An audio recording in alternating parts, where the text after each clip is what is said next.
Good morning. We are extremely pleased that you are here. It is good to come together for the purpose of co-creating. Do you agree? Yes. Co-creating at its best, really. So we see you have dragged your physical bodies here. You know that you are so much more than this physical personification or extension, yes?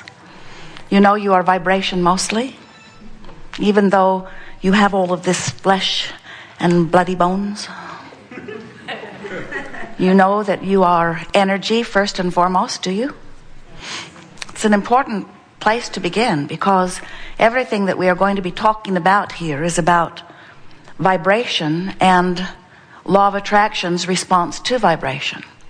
And the most important thing for you to know about vibration is that you potentially have two vibrational aspects going on during any conscious waking moment. In other words, there is always the non-physical part of you pulsing. And then there is the physical part of you pulsing. There's the conscious thought that you are thinking now. And when you are focused upon something, you're offering a vibration, and that vibration matters because law of attraction is responding to it. But the vibration from your focused thought also matters because there is a vibrational relationship between the vibration of your thought in this moment and the vibration of the thought of the inner being you, of the source you, of the expanded you. You sort of get that? Before you came into this body, you were source energy. And even though you're in this body, you are still source energy. So this source energy part of you pulses always, while this physical part of you pulses while you are awake and consciously focused. So when you sleep, you reemerge and you become one vibration. When you wake up, you're two again. When you meditate, if you do a good job of releasing resistance, you become one vibration. That's what we mean when we say your vibration raises. When you come out of meditation, you may maintain that one vibration, or you may go back to fussing and worrying on things and split your vibration. But there is the potential while you are in this physical body of being aligned or not, of being one vibration or two. Now, practically speaking, we don't want to give you the impression that you intended to come forth into a physical body and be only one vibration with source. If that had been your intention, you would not have come forth into this physical body. The reason you came forth into this physical body is because there are advantages to that separating of consciousness. There are disadvantages too, but the advantages far outweigh the disadvantages. The advantages are that in your perusing of the contrast of your time and place, by letting yourself focus upon unwanted things, you give birth to equal and proportionate wanted things. Really. When you know what you don't want, you know equally loudly, equally emphatically, equally with detail, equally what you do want. So if you really see something you really don't want, you launch a rocket of desire about what you really do want. If you sort of don't like that, then you sort of launch a rocket. It's always proportionate. The degree to which you don't want it is the degree to which you do want it. And so there are some advantages to letting it go till you really know what you don't want, because then you really know what you do want. And there are advantages to not letting it go so far because you live a more stable life. So do you get how there is an advantage to you coming forth and being a little split in your energy? Because the creative process of which you are an essential part says, step one, ask for something. Eternity and expansion are dependent upon you asking out here on this leading edge for something more. Well, you couldn't ask nearly as effectively if there were not contrasts that helps you to define. This contrast helps you focus. So you said from your non-physical vantage point, I'm eager to go forth and I'll ask like crazy, because I know that when I ask, which is step one, I'll launch those rockets of desire, that the larger part of me, the source that remains non-physically focused eternally, will become a vibrational equivalent to my new asking, to my constantly amended desire. Step 2 happens without your physical conscious awareness or involvement. The larger part of you, source, law of attraction, take care of answering everything that you've asked for. So then our physical friends often say, something must be wrong with this, Abraham, because I know I've been asking, and where's my stuff? And we say, well, you're asking, and source is answering or becoming the vibrational equivalent of it. But before what is vibrational can become the manifested, what you call real life experience, you have to become a vibrational match to it. So step 3 is your part again. You have to go into the vibrational vicinity of the answer to your question, to the solution to your problem. If you ask for wellness from your place of illness, vibrationally speaking, that larger non-physical part of you gathers more resources for more wellness for you. But you're not going to be well in your physical body as long as you're noticing that you're sick. Because while you notice you're sick, you've got sick activated in your vibration. And you can't have sick activated in your vibration and claim the wellness that you've asked for. You've got to have well activated in your vibration to claim the wellness. So you're beginning to see already what that means. That means if you are to expand from where you are in terms of physical well-being, in terms of financial well-being, in terms of relationship well-being, if something is to change for you from what is, then you've got to take your attention from what is, because your attention on what is only keeps what is active. And when what is active, you can't get anything other than more of what is. Oh, different places, different faces, but the essence of your life doesn't change unless your vibration does. So you got to figure out how to find a vibration of wellness when you're sick. And that's tricky, we know. It's not the easiest thing you've ever done.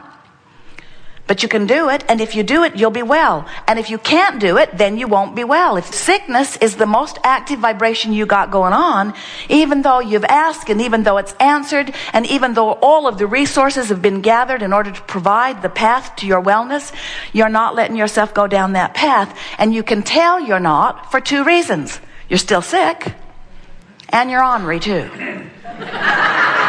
In other words, your emotions are your indicator of what's going on between these 2 vibrational aspects of you. So the key is find a way to release your negative emotion, find a way to take an emotional journey, find a way to find thoughts that feel good emotionally, and if you can consistently maintain those better feeling thoughts so that you're emotionally feeling better and better, your circumstances have to adjust to that new place. But you've got to take the vibrational journey first, because everything is vibration before it manifests. You've got to find the vibration of what you want and practice it and hold it and maintain it and teach it to yourself until it's your most chronic vibration on every subject that matters to you. You can't be so upset about not having enough money, or so worried or so fearful. We're beating the drum of those thoughts. So worried or so fearful, I don't have enough, I don't have enough, I don't have enough, I don't have enough. The government's gone mad, the government's gone mad, the government's gone mad. They're spending like fools, they're spending like fools. They're taking it from me, they're taking it from me. As you beat that drum, you hold yourself apart from what you want. Now, the good news is, every time you beat that step 1 drum, you launch rockets of desire, and your nest egg gets bigger. Every time you beat the drum of what you don't want, what you do want takes better shape, takes stronger form, garners more power. Law of attraction gets after it faster. And we would like to draw your attention for the remainder of this day to what's going on over here, where the source within you dwells. We want to talk about where all those rockets go and what happens after you launch them. What happens to your rockets of desire? Where do they go? And who takes care of them? And what do they mean to you? Well, they go to this vibrational pitch, which we're going to refer to as if it is a place, while it isn't. We're going to call it the vortex. This vibrational place, this vibrational vortex of creation, this vibrational state of being, this vibrational vortex where law of attraction now assembles all cooperative components for the fulfillment, for the complete, utter in every detail you have imagined through life, a combining, a coalescing, a converging, a rendezvousing, call it whatever you want. It's law of attraction magnetically bringing together all cooperative components. So you launched a dream, and you know what? There is so much in this universe that is already a perfect match to your dream. And because even the cells of your body are cooperative components, because there is so much that is a perfect match already assembled, all you have to do is be one of the cooperative components, and you'll be assembled with your creation. Now, to make this really accurate, we want to say to you that it might feel to you as you're sifting through life that life is causing you to create a car, but it isn't. It's created and expanded you with that car. You might think that contrast is causing you to create money. It isn't. It's creating you with more money. You are the creation. It's easier for you to hear when we talk about your body. The contrast helps you to create a healthy body. Well, you can say a healthy me. But what we want you to understand is that what you are creating, because you can't take yourself out of the picture, what you are creating, no matter who you are putting into your vortex, whether it's the government or whether it's a child or a lover or a parent, whatever you have as your object of attention, you are putting a new and improved version of your relationship with that in your vibrational escrow. So what you are the creator of is you and your life experience, the expanded, new and improved, always eternally improving version of you. So now you're getting a better sense of what your emotions are telling you. Your emotions are saying to you, when you feel really good, your thought in this moment is allowing you to be all that you have become. But if you feel negative emotion, your emotion is indicating you are not allowing you to be all that you have become. You're holding back from what life has caused you to be. Your emotions tell you how aligned you are or how not aligned, how allowing you are or how resistant you are, how in the vortex you are or out of the vortex. This is the vernacular that is easiest to say these days, because if you think in terms of just getting in the vortex and you let that be your dominant intention, then you get in there with everything that you want and you live the happy life that you intended. We are eager to talk with you about anything that is important to you. There is nothing that is off limits. It is our desire to help you to really get these vibrational aspects of yourself and understand what your emotions are telling you. Once you deliberately apply some processes and direct some thought and find your way into the vortex, and you're able to maintain your relationship inside the vortex predominantly, you will begin to announce to everyone, I'm not coming out. And the reason that you say that is because it feels so very good in there. Problems exist outside of the vortex, but solutions are in. And the vibrational difference between a problem and a solution is a big vibrational difference.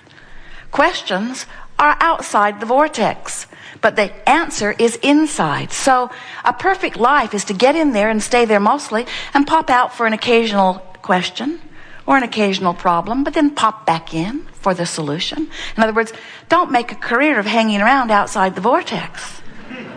We know that that's where humans look for you before they give you a monument. We know that. It is really rare that monuments are erected to those happy people that are living happily ever after inside the vortex. You just don't deserve it by human standards. But we got to tell you, there's way more benefit to being in the vortex than being out. And the only benefit to being outside the vortex is the degree to which it makes you want to be in. That's the only advantage of being out. In other words, it helps you sharpen and become more. But once you've become it, you really got to be it or you're not going to be happy.